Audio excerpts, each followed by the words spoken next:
hapon oras, alas 10 en punto. Kag oras na naman para sa aton pulpoganay, big time. Pulpog palihog.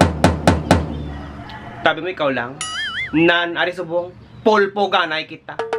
Pero antes na, mga marino kag mga OFW, maayong adlaw sa inyo. Kag tani, kamo naman ang ara sa maayong nga kahimtangan. Kag madamo ugid nga salamat sa inyo nga paglantaw kag pagpadayon nga pagsuporta sa akon nga mga videos. Halong gid kun diin man kamo.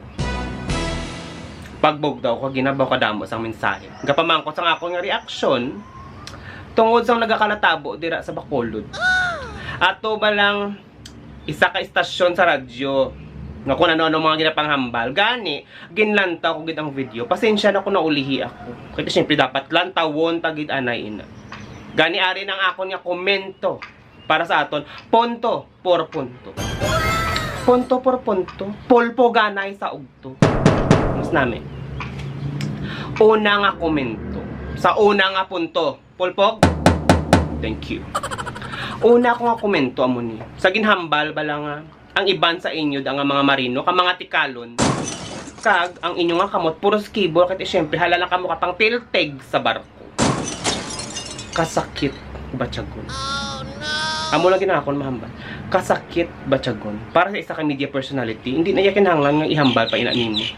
Ilabi na gid kung ang ginistoryahan ta dire, trabaho, kay kung trabaho, dignidad ang ginalapakan ninyo. Hindi ina maayo nga ihambal.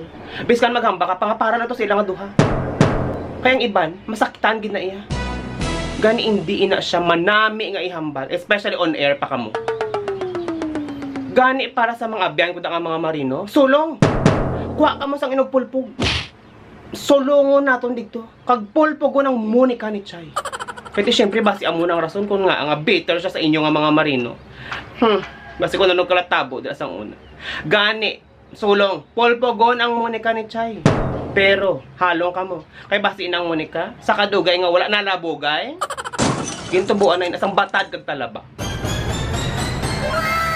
Ikaduha nga punto. Pulpog palihog. Thank you. Ikaduha nga punto, amo ni, para sa mga OFW. Inang hambalo ni mo nga. Sino nagsugo sa inyo nga mag-abroad? Ang gobyerno? Kasakit batyagon. Amo na ako mahamba. Kasakit batyagon. Kaya nga daw mas inuutil piya kami kaya wala kami gabayad sa tax. Baw Diyos ko. Hindi man tanan. Pero siyempre mo naman ng punto dira. Biskan nga hamamba ka pa nga it's taken out of context pero nagwa sa imo nga baba. Which is hindi tani dapat, di bala? Gani para sa apektado ng mga OFW, kuha ka mo sa inog pulpog. Solongon naman natin dito. Pulpogon ang utok ni Chay. Kating iyang utok, daw poros man tok-tok. Pero mas mayo guro ko ng pulpogon tang iyang sungad. Kaya nung gaginawa siyang baba, daw hindi amo. Ikatatlo nga punto. Pulpog? Thank you. Atong komento nga naghambal pa siya kagina sang aga kaya nag-live naman siya liwat nagambal na naman siya nga basi ko na no pada magratapos sa ginikanan ninyo ako na naman ang basulon. Oh Diyos ko, kasakit batyagon kung ikaw bata nga nagapamati sina. Oh no! Grabe ka paras ang baba ni Chay. Oh Diyos ko, kung ako kisaga kalaiguan madang ibang nga tao sa ginapangamba ko pero yabaw paras baris-baris sa iyaya. Ang ginapangayo sa mga tao amo lang gid ni intindiha sang maayo. Mangayo ka sang pasensya, kay man malain ang gaginawa sa imo nga baba. Simple. Mangayo sang pasensya. Wala sang may madula sa imo kung mangayo ka sang pasensya. Di ba? Kaya siyempre, somehow, naka-offend ikaw sang mga tao. Mga OFW, mga marino, mga nanay nila, na-offend na nimo sila. Gani, mas maayo tani ko na ngayon kasang pasensya. Kag ginkipot ni nimong sungad nimo. Pero baw Diyos ko, do hindi man niya makiputan ang sungad nimo. Gani, para sa mga nanay, kag sa tanan nga apektado, solong. Kuha sang nagpulpog kay pulpogon tanang iyang ilong nga do pinapa nga luya.